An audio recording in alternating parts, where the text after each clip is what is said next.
27 जुलै 2026 first reformed ही American movie बघितली. छान आहे. एका पादरी म्हणजे फादरच्या मनाची चलबिचल आणि त्याचं म्हणजे पूर्ण आयुष्यच कसं गेलं ते आणि कशी बंधनही असतात आणि शेवटी फादर म्हटला पादरी म्हटला तरी तो माणूसच आहे. म्हणजे त्याच्याही मनात उतार चढाव हे येऊच शकतात. म्हणजे तो की देव आहे म्हणजे लोक चर्चमध्ये जातात आणि फादरकडे आपल्या सगळ्या मनमोकळ्या म्हणजे गोष्टी सांगतात किंवा आपले प्रॉब्लेम सांगतात. तर दोन्ही असतं की फादर खरंच चांगला असाल, निर्मळ मनाचा म्हणजे एकदम, तर तो आपल्याला हेल्पफुल पण असू शकतो. पण एखादा कनिंग असला किंवा वाईट असला तर काय होऊ शकतं हे पण पॉसिबिलिटीज आहे. तर थोडक्यात फर्स्ट रिफॉर्म हा एक चर्च असतो खूप जुना, 1800 काळातला, आणि तिथे तो एक फादर असतो आणि त्या चर्चला आता 250 वर्ष झालेली असतात आणि त्याच्यामुळे फंक्शन करायचं चाललं असतं सगळ्या मोठ्या मोठ्या लोकांना बोलावून, जे चर्चच्या अंडर ॲक्टिव्हिटीज चालतात त्यांच्या किंवा कुठले इन्स्टिट्यूशन्स चालतात. हे सगळ्या मोठ्या मोठ्या लोकांच्या पैशांवर किंवा जे नेते लोक आहेत त्यांच्याच बळावर ते सगळं चालू असतं. तर त्या लोकांना बोलवून फेलिसिटेट करायचं, काहीतरी थोडंसं फंक्शन, गाणे बिणे करायचे, असं प्रोग्राम असतो. तर त्या दृष्टिकोनातनं सगळ्या ॲक्टिव्हिटीज चालू असतात. तर जी एक शाळेमध्ये म्हणजे त्या चर्चच्या स्कूलमध्ये जी एक मुलगी शिकत असते तिला हा फादर आवडत असतो आणि ती कधीतरी एकेकाळी फादर्स आणि तिचे बॉडी कॉन्टॅक्ट झालेले असतात. तिला असं म्हणजे ती प्रेम करत असते, तर तिला असं वाटतं की फादरनी आपल्याशी लग्न करावं किंवा आपल्या बरोबर राहावं वगैरे. तर ती या ना त्या कारणाने त्याच्याशी जवळीक साधायचा प्रयत्न करत असते, पण तो तिला टाळत असतो आणि सांगत असतो की नाही नाही हे शक्य नाही वगैरे वगैरे, असं चालू असतं सगळं. आणि सुरुवातीला असं दाखवलं की त्याची तब्येत थोडीशी नरम गरम असते, सारखं खोकला येणं वगैरे वगैरे चालू असतं. तर नंतर मग त्याच्या युरिन मधून ब्लड जायला लागतं. मग तो डॉक्टरांकडे जातो. तेव्हा कळतं की त्याला कॅन्सर आहे घशाचा आणि तोंड म्हणजे नलिकेचा, पोटाचा. तर डॉक्टर म्हणतात आपल्याला ऑपरेट करावं लागेल. तशी तर किमो वगैरेही आहेत, पण एक 8 दिवसांनी मी तुम्हाला अपॉइंटमेंट देतो, 8 दिवसानंतरची. तर मीनव्हाईल याच्या आधी असं झालेलं असतं की एक मेरी नावाची मुलगी जी नेहमी चर्चमध्ये येत असते, तर ती फादरला म्हणते मला तुमच्याशी बोलायचंय. तर तो म्हणतो ठीक आहे. तर ती म्हणते की मला तुम्ही माझ्या घरी येऊ शकाल का? माझ्या नवऱ्याला मायकलला तुम्हाला भेटवायचंय मला.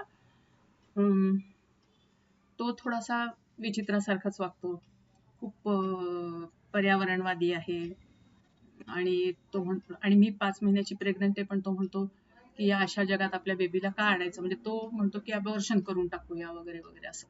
तर तुम्ही जरा येऊन त्याचं काउन्सिलिंग करा, बोला त्याच्याशी. म्हणून हा जातो घरी. तर बरंच त्याच्याशी त्या मायकलशी डिस्कशन होते, बोलणं होते.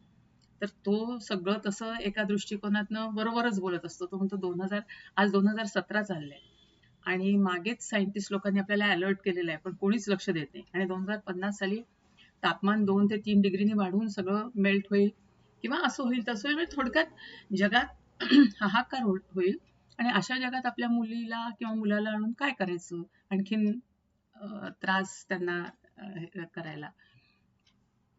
तर हा पुष्कळ त्याला समजवायचा प्रयत्न करतो आणि येतो घरी. मग ही परत त्याला एकदा फोन करते आणि म्हणते तुम्हाला काहीतरी दाखवायचं, या घरी.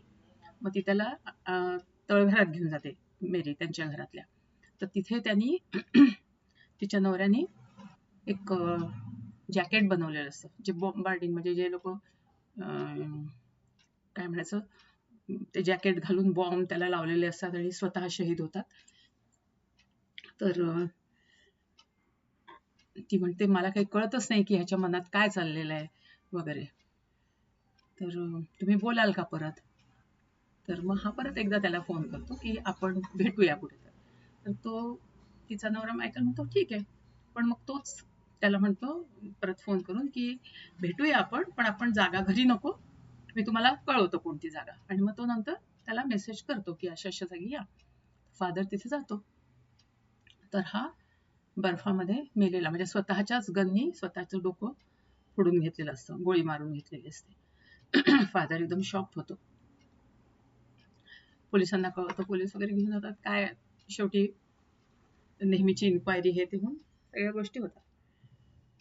मग काही दिवसांनी ती मुलगी परत येते मेरी फादरकडे आणि म्हणते की मला खूप अस्वस्थ वाटतंय, कसं तरी वाटतंय, भीती वाटते.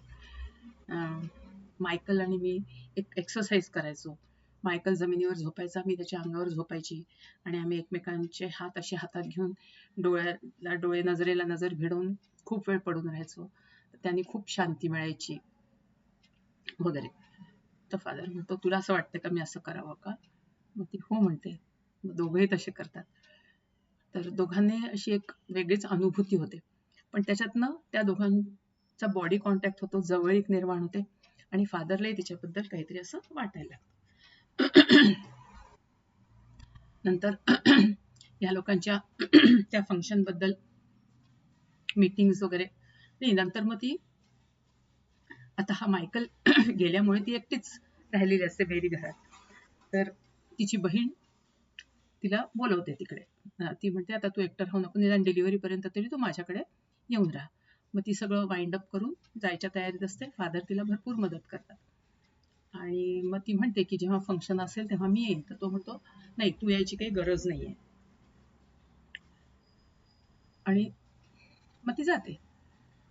आता फादरच्या मीटिंग्स होत असतात, आज हे करायचं ते करायचं. तर फादरला काही काही गोष्टी पटत नसतात. तर तो अपोज करायचा प्रयत्न करतो, पण काही कोणी त्याचं ऐकत नाही. शेवटी त्याचं डोकं सरकतं. तो म्हणतो हे नुसते पैसेवाले लोक, राजकीय लोक नुसतं आपल्या तुंबड्या भरतात आणि आपल्या स्वतःच्या इंटरेस्ट करता हे करतात. नाहीतरी म्हणे मी किती दिवस जगणार आहे, आता माझं जीवन काय, म्हणजे कॅन्सर असल्यामुळे माझं लाईफ कमीच आहे, तर मी त्याच्यापेक्षा सगळा हा चर्च उडवून टाकतो. म्हणजे त्या दिवशी त्या फंक्शन मध्ये आणि हे करतो. मग तो गपचूप तिच्या घरून, म्हणजे त्यांनी त्याच वेळेस जेव्हा तिच्या घरी पॅकिंग चालू असतं मेरीच्या, तेव्हाच म्हटलं असतं की हे तू घरात ठेवू नको, हे माझ्याकडे दे, मी सुरक्षित ठेवतो. तर तेव्हाच त्यांनी ते आपल्या घरी आणून ते जॅकेट आणि बॉम्बचं सगळं ठेवलं असतं. आणि तो यूट्यूब आपल्या म्हणजे गुगलवर सगळं सर्च करतो की कसं वापरायचं, काय घातल्याने काय होते वगैरे. आणि तो ठरवतो की ज्या दिवशी फंक्शन आहे त्या दिवशी आपण हे करायचं. मग फंक्शनचा दिवस उजाडतो, सगळे बसलेले असतात, ह्याचीच वाट बघत असतात. तर ह्याचा काही पत्ताच नसतो. ह्यानी ते सगळं जॅकेट वगैरे घालून तो तयार होतो यायला. खिडकीतनं खाली बघतो तर त्याला मेरी येताना दिसते. आता झालं ह्याचा परत विचार. आता म्हणतो जर तिथे आपण ते उडवलं तर मेरी पण जाणार. राग येतो त्याला खूप, काय करावं. तो खूप आरडाओरड, म्हणजे स्वतःशीच ओरडतो की का हिने ऐकलं नाही माझं. ते सगळं परत काढतो. तर त्या ह्याच्यात तो वेळ होऊन जातो. खूप सगळे वाट बघत असतात. तर तिथला एक ऑफिशियल येऊन त्याला आवाजही देऊन जातो की अरे तू आहेस का घरात. पण हा काही होऊ नये का चू नाही करत. सगळ्यांना वाटतं कुठं गेला हा, कुठे गेला. आणि थोड्या वेळाने म्हणजे हा कपडे बदलतो. मग सांगतो आता काय करू मी स्वतःला. त्याला ते सहन होत नसतं. तर तो तारेनी स्वतःला, म्हणजे काटेदार तारेनी, बार्ब वायरनी स्वतःला गुंडाळून घेतो, अगदी गळ्यापासून खालपर्यंत. किती टोचून टोचून तरी आपण मरू. आणि मग वरून तो रोप घालतो. तेवढ्यात ही त्याला, कारण तिला पण तो दिसत नाही तिथे हॉलमध्ये कुठेच. तर ती शोधत शोधत त्याला वर येते त्याच्या घरी. आणि मग त्याला राहवतच नाही. तो जाऊन एकदम तिला मिठीच मारतो.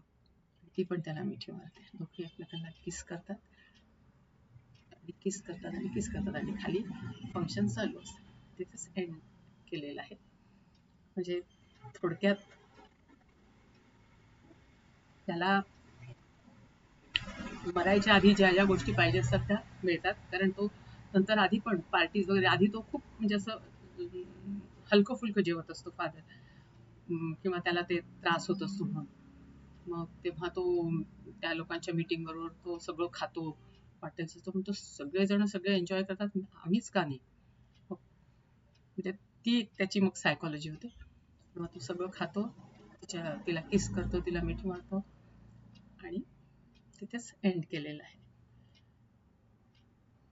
चांगला आहे सिनेमा, म्हणजे मनाची घालमेल त्याच्यात दाखवलेली आहे, छान आहे.